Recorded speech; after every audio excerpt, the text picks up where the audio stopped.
Now, how to repel ants and flies organically in your poultry farm. Now, with the mix of orange peels and garlic juice can help repel ants and flies in poultry farms. Now, spray it around areas where they gather, but please try and avoid direct contact with your birds and also with the poultry feed.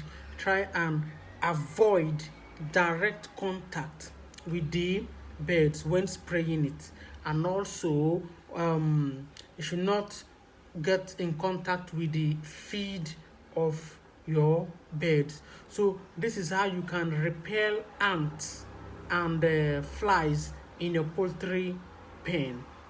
Thank you for watching, and we'll see you another wonderful day. And please don't forget to subscribe to our YouTube channel. It's Red Simplified Farm. We are always here to give you information. Thank you guys, and bye.